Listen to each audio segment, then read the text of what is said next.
After incredible coverage of Butch Wilmore and Sunny Williams' spacewalk yesterday on the channel, with over 7 hours of live stream, we just received new images of the SLS stacking for the Artemis II mission.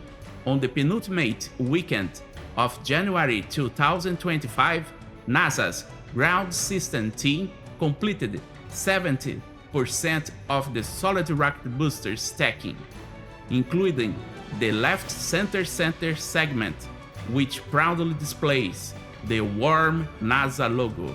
Enjoy the stunning images.